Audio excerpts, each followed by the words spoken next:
Hi, and welcome. You're listening to the X22 Report. My name is Dave, and this is episode 993A, and today's date is June 9th, 2016, and the title of the episode is Confirm the Economic Collapse Accelerates Personal Tax Receipts Implode. Let's get into the economic collapse financial news. Now, looking at the stock market, looking at gold, we see the stock market was down today. We see that gold is trying to inch its way back up after the suppression that the U.S. government central bankers have placed on the precious metal market. And something very interesting with all those people that are on food stamps, the EBT cards, it has been 8 days into June that still many Americans have not received their food stamp money. And there's widespread reports about this, that there's some type of glitch with the food stamp system. And many of the people, of course, as we know, can't survive without the government money. And we don't know why this is occurring at this point in time. It could be some type of glitch. It could be some type of malware. It could be the government maybe not having the ability to pay this. We don't know at this point. But this should show us something, that if we are in some type of economic collapse scenario, which we know we're headed into, the government will not have the ability to pay certain things. And all those people that are depending on this, they might have to figure something else out. And when we talk about the economic collapse, we realize that many of the people that are depending, who can't get food any other way, who haven't been prepping, they might become desperate. And I'm not saying these are bad people. I'm not saying, these are the people that you should be afraid of. But it could be anyone, not just people on EBT. It could be people that are just going about their business, working every single day at their job. All of a sudden, everything comes to a screeching halt. They get laid off. There is no unemployment insurance. They don't know what to do. The dollar is devaluing. They're running around trying to find food. They become desperate. They don't know what to do with their family. And people resort to other methods. And this is not something that's just being made up. We have seen this in other countries. Take, for example, Venezuela. We see people standing online for a supermarket and people rushing and fighting over meat. We see it here in the United States during the Christmas holiday when everyone's supposed to be happy, joyful. As soon as Walmart opens their door, people are running in, stepping on people, punching people to get a good deal on some piece of electronic or other device. But with this EBT system, we see the down detector, which is downdetector.com. It has reported that the U.S. government has had over 2,700 reports of being down or late loading money onto the EBT cards. So this is something that we need to watch very carefully and look at this problem, because as we move forward, we're going to see a lot more of this. Now, wholesale inventories, they rose more than expected in April. They're up by 0.6% month on month. This is the biggest monthly jump in 10 months. But sales, they have disappointed, rising only about 1.0%, and they expected about 1.1% increase. But when we look at the inventory to sales ratio, it remains at 1.35 times. This is the highest level since Lehman. And inventories keep building, even though sales are declining year over year, which is a concern because we've seen this once before. We've seen this during the Great Recession of 2008, and we're headed right into that area. Now, everyone talks about growth and how the central banks can create growth by spreading more debt. Well, when we look at growth and we look at debt, we see the first quarter of this year, it cost $10 in new debt to generate $1 in new economic growth. And when we look over time, showing credit versus GDP since 1950, we see the trend, it doesn't look good.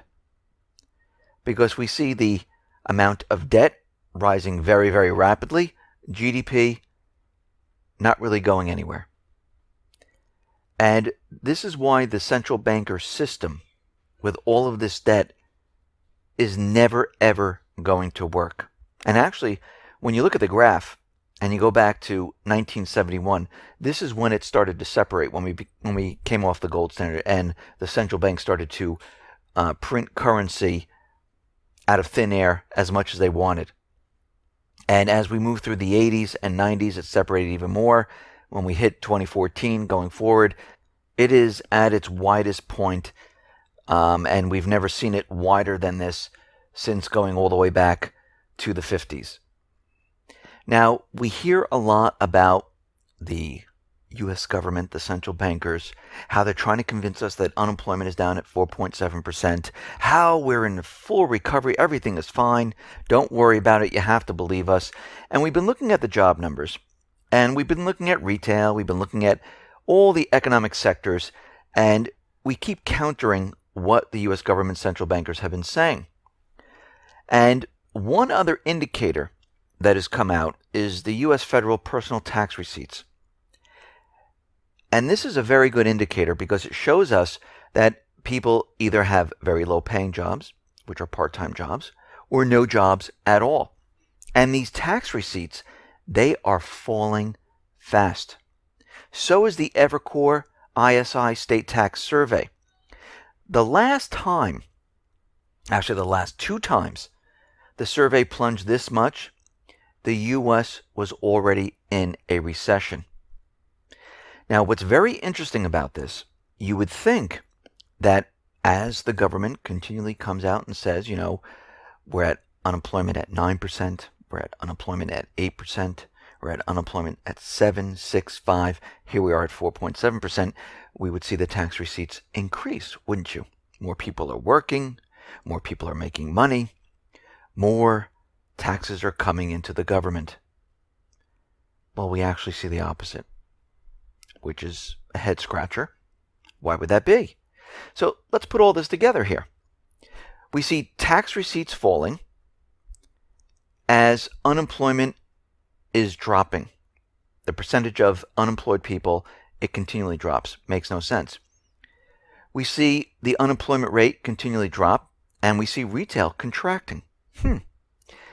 As the unemployment number continually drops, CEOs of retail stores are saying their sales are declining. Very interesting. As the unemployment rate drops, we see GDP declining. As the unemployment rate drops, we see the production of manufactured goods dropping. As unemployment decreases, we see the service sector decline. There's something wrong here. The statistical information which is being produced by the government and the central bank makes no sense. Because what they're telling us, we should see the opposite happening. Actually, we should see incredible revenue coming into the government. We should see it increasing over time. But when we look at the information, we see the opposite happening. And actually, we saw this back in 2008. When people started to lose their jobs and they were laid off, like we've been seeing here in 2015, 2016, the tax receipts plunged. And going into 2009 to 2010, they were at their lowest point. Well, we've hit that point right now where the economy is already in a recession when we hit this point, and we're at it right now. So we're already in a recession heading towards a collapse. So we can see right now the president is continually lying to the people. Actually, he's the one peddling this fiction once again, because everything that comes out of the government is always the opposite. If they tell you the economy's doing well, you better prepare yourself, because it's not. If they're telling you that Obamacare is going to be affordable? Guess what? Absolutely not. Patriot Act? Opposite. USA Freedom Act? Opposite. No boots on the ground? Opposite. We're not going to put boots into Syria? The opposite. It is always the opposite of what they say. Now, out in Japan, we see that Japan's second quarter is off to a disastrous start as machinery orders crashed by 11% month on month in April. And this is the worst start since April of 2009. And it looks like Japan might be going into the 7th recessionary GDP since the crisis. And this does not look good. Something very interesting coming out of Mervyn King, former governor of the Bank of England. And he believes that in certain circumstances, China's assets in the U.S. could be annulled. The U.S. would not want to renege on its debt, but if some awful instance should happen, China's assets in the U.S., there's a good possibility that they could be annulled. Now, the choice of the word annulled suggests some kind of deliberate action. And under what scenario could this happen? Well, it could be maybe war.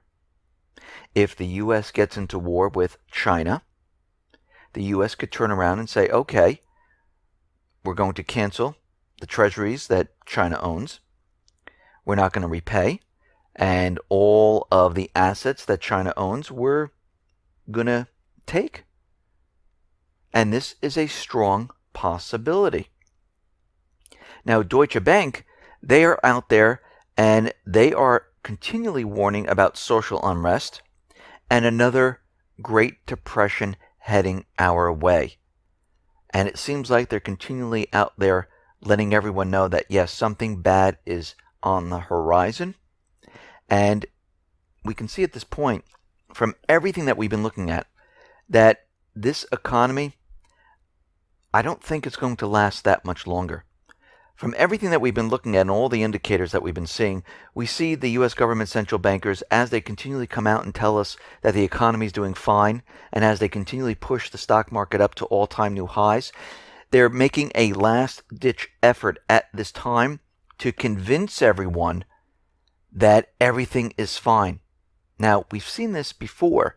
Back in 1929, right before everything came crashing down, everyone thought, oh look, the market's back up, everything is fine, nothing to worry about, and then all of a sudden, everything came to a screeching halt. We saw this back in 2008. Everyone said it was contained, everything is fine, the market soared back up a little bit, and then all of a sudden, it crashed heavily. And it looks like we are going to see the same exact thing happen once again. And this is why everyone at this point should be ramping up their preps. Listen, everyone, thanks a lot for listening. Be well, be safe, and especially be prepared. Thanks a lot.